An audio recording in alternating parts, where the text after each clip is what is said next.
Fantasma Baskerville. Uma canoa beira-mar abanava. Foi vista várias vezes na solidão do mar. Ninguém se deu encargo de se aproximar. Presa, acompanhava o langoroso choro das ondas. No casco, a única informação escrita estava cravada a vermelho sangue. Abanava preguiçosamente.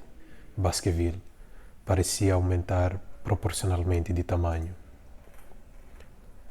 Como não há mistérios que perdurem, dois pescadores decidiram ir arrastar a canoa. Os já avezados ao mar temiam que algo grave ocorresse.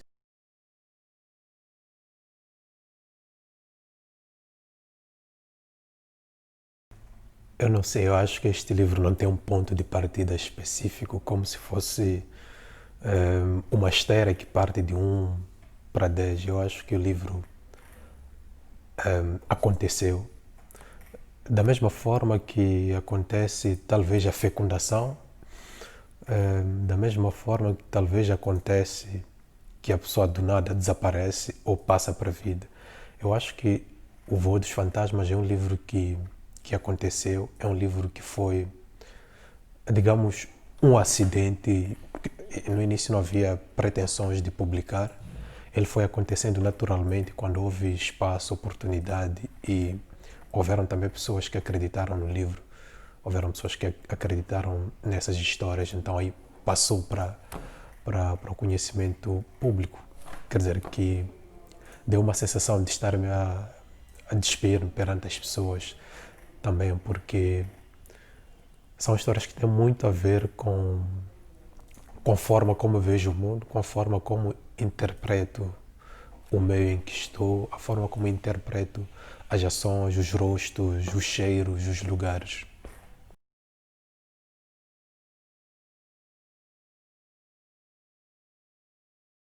O Hamburgo que Matou o Jorge tem uma conexão umbilical com o resto dos textos, porque eu acredito muito na ideia de pensar, mesmo que sejam contos, de pensar um conceito, o mesmo conceito para o livro e não um apanhado de textos perdidos, algures. Portanto, aconteceu, penso que foi na mesma época, com o mesmo espírito, com a mesma visão, e por causa disso os textos todos acabaram se vestindo da mesma forma, com o mesmo uniforme. E pronto, eu acho que a participação na antologia foi uma oportunidade para talvez começar a trilhar de forma mais firme, mais firme o processo de escrita, de produção literária, com os seus desafios. Mas penso que foi um bom ponto de partida, e o fato de a equipe editorial ter escolhido o Hamburgo que Matou Jorge para intitular a antologia, foi uma decisão, pareceu-me, depois de um processo de toda a fase, se calhar mais importante. Eu acho que isso foi importante para motivar-me como escritor, para acreditar que é possível continuar a escrever, mesmo que isso não me dê muito dinheiro agora. Mas acho que é possível continuar a fazer alguma coisa e acreditar na literatura, porque eu acho que, acima de tudo, apesar das necessidades que nós temos enquanto pessoas, há algo que está por dentro como centro da literatura que é imensurável, que tem muito a ver com o que de facto nós somos. Eu acho que cada história, cada livro tem muito a ver com o que nós somos, e isso não tem preço, isso não pode ser pago, isso não pode ser comprado e não pode ser vendido.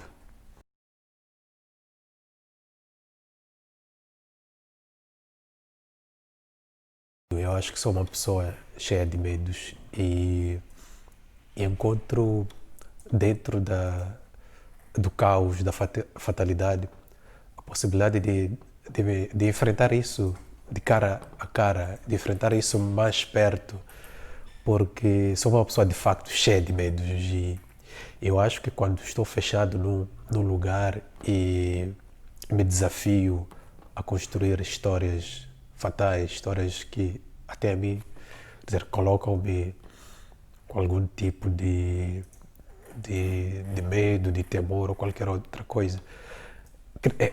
Eu acho que é como se estivesse a desafiar-me a fazer alguma coisa de que tenho medo. Eu acho que o grande motivo é o medo. Sou uma pessoa, de facto, cheia de medos.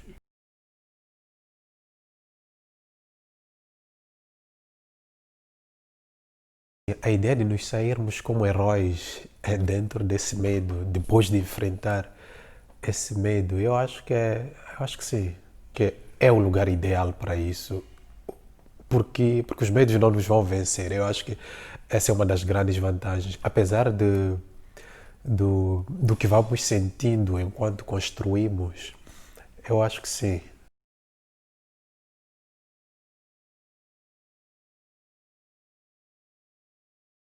A ficção, a escrita é, é parte, é como se fosse um terceiro pulmão para o escritor ou para qualquer pessoa que se dedica à escrita, porque eu acho que não me consigo pensar enquanto um ser separado, distante da, do ato de escrever, do ato de inventar, de criar histórias ou de recriar histórias. Portanto, acaba sendo parte de mim enquanto pessoa, primeiro, parte de mim, parte essencial enquanto escritor.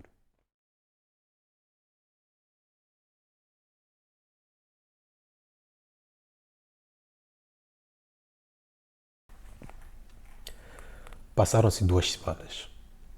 A mesa estava fora do lugar, as cadeiras partidas, o vidro da janela quebrado, o espelho antigo estilhaçado. Havia um cheiro de rosas de cemitério que nunca mais nos esquecemos. Vivíamos numa casa enxovalhada, na pequena avenida com um nome que todos nos tínhamos esquecido. Estava situada próximo a uma catedral gótica, com paredes de grande espessura, ornamentada de pouca luz e uma grandeza que fazia da nossa casa uma construção inútil. Há 37 anos, um gato tinha sido enterrado naquele lugar. Atraía mau agouro. A vizinhança sabia de outras histórias, outros tempos, outras famílias que abandonaram o casebre. Era impossível saber por que vinham agora, pois ouvíamos aquilo em tom de troça.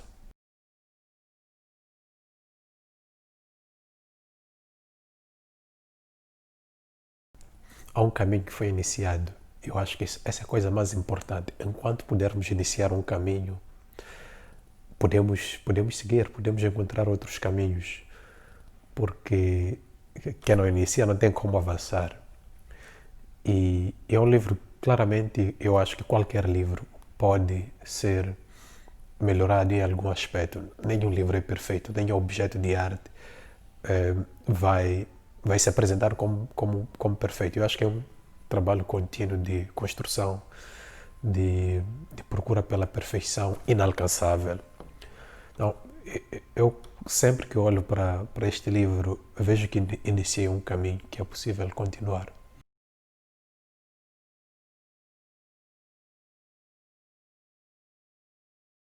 Enquanto escritor, eu acho que é a partir dos livros, é a partir não só dos livros, mas das reflexões, mas também das conversas que tenho estado a ter com amigos que escrevem, com amigos que são escritores, com amigos que pensam a literatura, mas não só. Porque eu acho que a literatura tem essa grande vantagem, ou não, de poder pensar não só dentro da própria literatura, mas pensar a sociedade, pensar as pessoas.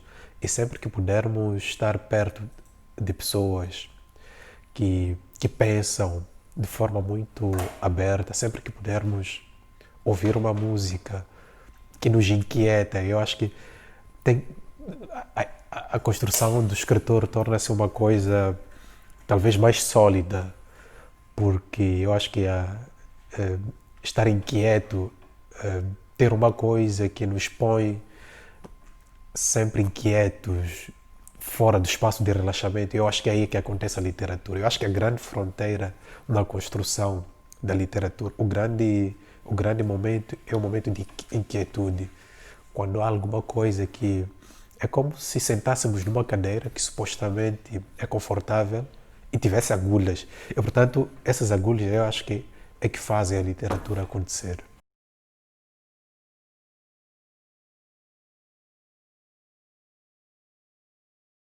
Há nomes que claramente a gente esquece, mas quer dizer, neste momento, se calhar eu poderia falar de livros como do Gabriel Garcia Marques, poderia falar também de livros de alguns de José Saramago. Eu acho que cada livro tem um aspecto que a gente pode tirar proveito. Estamos a falar de livros de autores de agora que estão vivos, como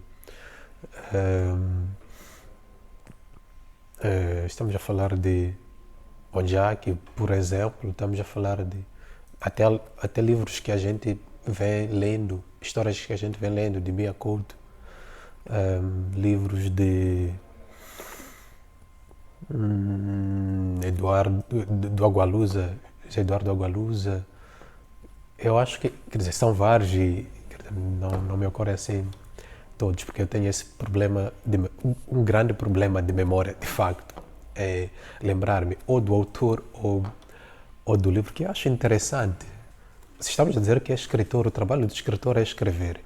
Enquanto não tiver problemas de memória no processo de escrita, eu acho que não passa a ser um grande problema. Entretanto, se tiver problemas de memória na comunicação, na fala, apesar de ser importante, eu acho que continua sendo escritor, mesmo que não fale. Enquanto puder continuar a escrever, mantém-se escritor.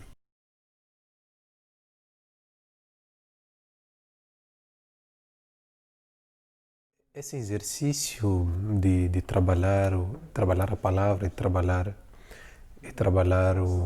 as frases curtas, afirmativas, breves, eu acho que me permite poder ter um tom próprio, né? Um tom que me deixe sentir o prazer do próprio texto. E se é longo ou curto, eu acho que é um outro ponto.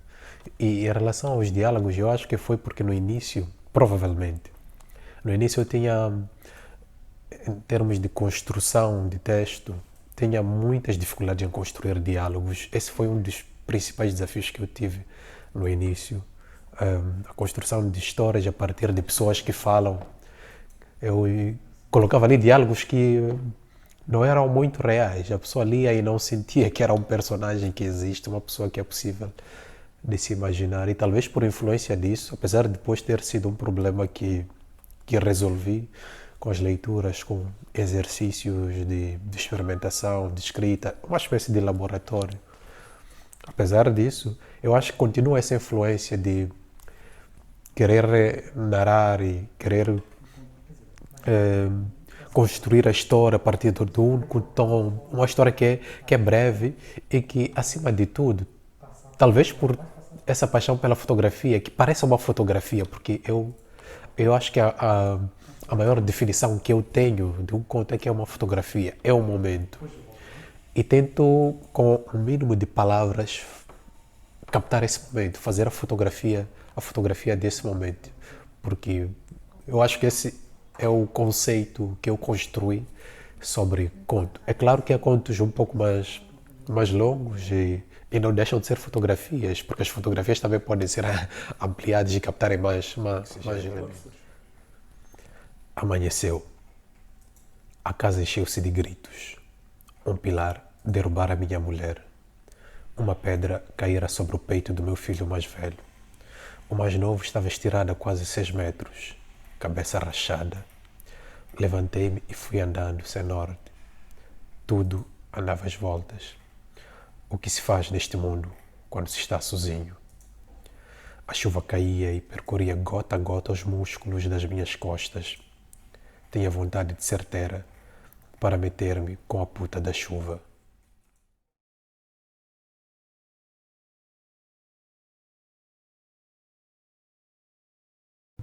Como fotografias, essas fotografias podem ocorrer em diferentes momentos. A fotografia pode aparecer enquanto leio um livro e de repente uma palavra gera uma imagem e a partir dessa imagem posso construir a história. Essas fotografias podem também acontecer, por exemplo, porque estou a ver um filme. ou porque ouvi uma criança chorar, ou porque ouvi uma música e de repente há uma imagem que é projetada na cabeça e penso que é possível a partir dali construir, construir a história, porque são breves, então levo muito mais tempo a refletir sobre essa fotografia do que essencialmente a planificar um tema. Na construção dos contos, nunca, não me lembro de ter sentado para pensar, hoje vou construir uma história sobre, sei lá, sobre violência doméstica. Hoje vou construir uma história sobre a guerra civil. Os contos, os mais curtos que eu tenho, que acontecem de facto como fotografia. Às vezes no banho uma ideia aparece e tenho que sair a correr porque tenho que colocar as palavras básicas que é para poder fixar essa ideia e deixá-la lá e quando for necessário voltar.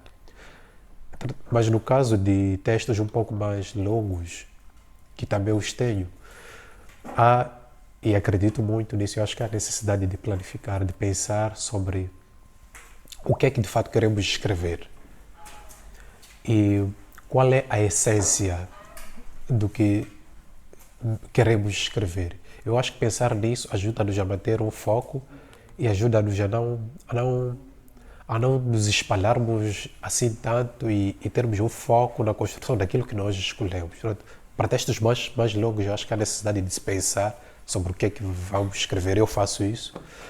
E quando são textos mais curtos, acontecem como fotografia, como uma ideia que acende e pronto, eu tenho depois esse espaço para depois registrar através de uma história.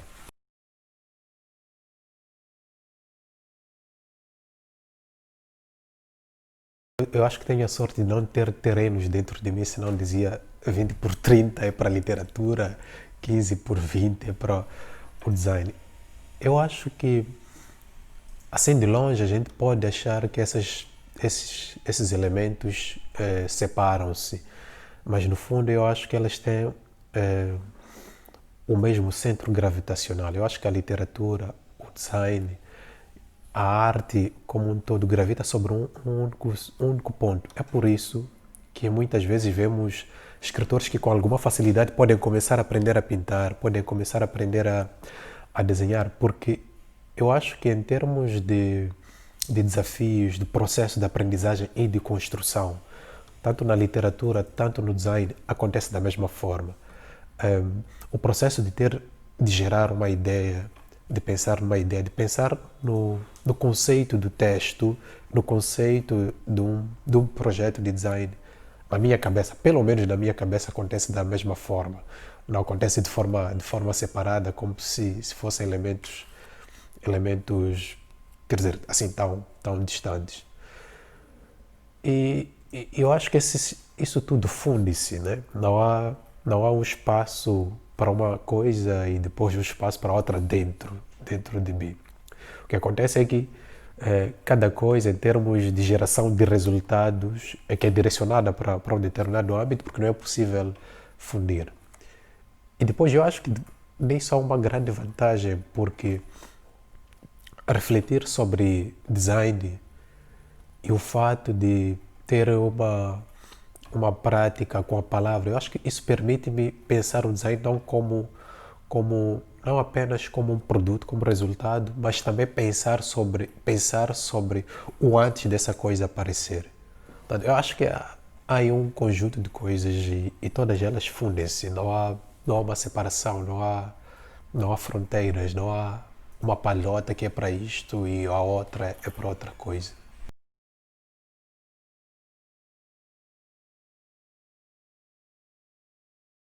Eu gostava de saber se era difícil ou fácil, mas eu acredito muito nas coisas que acontecem.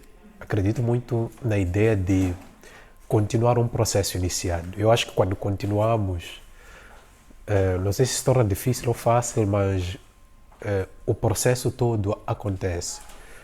Os resultados vão vindo. Enquanto estivermos a dar essa continuidade, enquanto estivermos a fazer essa determinada coisa, eu acho que as coisas, de forma aparentemente automática, vão acontecendo. Enquanto estivermos todos os dias a escrever, eu acho que os resultados vão vindo. Não conseguiria fazer medir sobre ser difícil ou fácil. Não consigo. Eu acho que, quer dizer, é por falta de conhecimento sobre como medir isso, mas acontece. Eu acho que estou numa fase em que faço e se as coisas tiverem que acontecer, vão acontecer. Eu não me vou frustrar por nada, mas também acho que não, não há necessidade.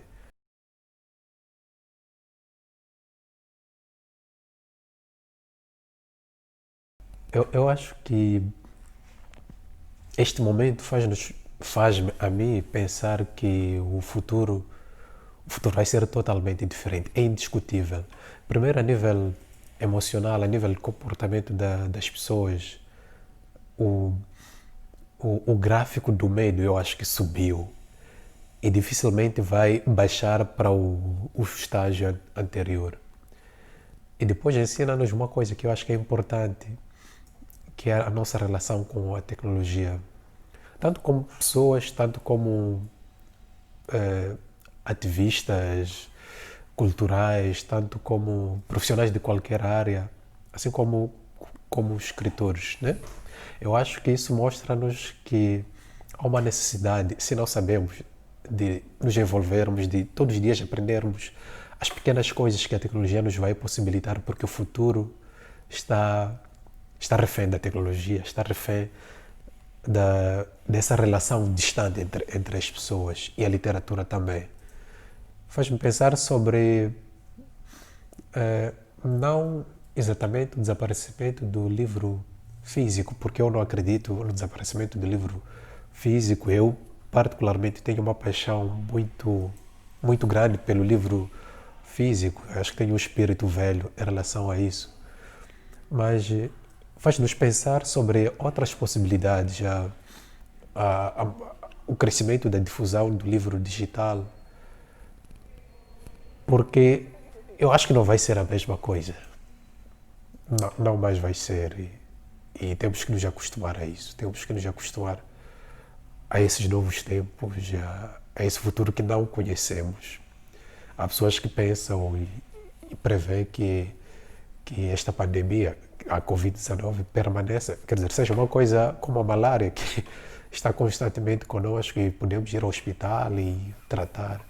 Portanto, eu acho que são esses aspectos que eu tenho estado constantemente a pensar neles. E as pessoas, nesses momentos e nos futuros momentos, acho que vão precisar cada vez mais de livros para alimentar as suas esperanças, para continuar a acreditar em alguma coisa, para continuar a sonhar com alguma coisa, mesmo que seja impossível, mesmo que não exista. Eu acho que os livros serão capazes de fazer isso e são capazes de fazer isso. O pobre e os seus amores. Era um miserável, um pobre apaixonado atrapalhado. Basmeu de Castro Luís nunca antes se vira controlado por um amor tão ardente. A moça pisava o chão com serenidade. A luz do sol transformava a flor agigantada no meio de tantas outras. Basmeu apaixonara-se ao vê-la passar repetidas vezes. Certa feita, viu-a passar de um vestido que roçava os joelhos. Via-se as coxas lisas e claras com o ecoar leve do vento de final da tarde. Parecia um verdadeiro jardim. Há de ser por isso que Pasmeu ganhara a mania de a seguir até que a visse desaparecer no enorme quintal de árvores, aparecer o jardim de Éden.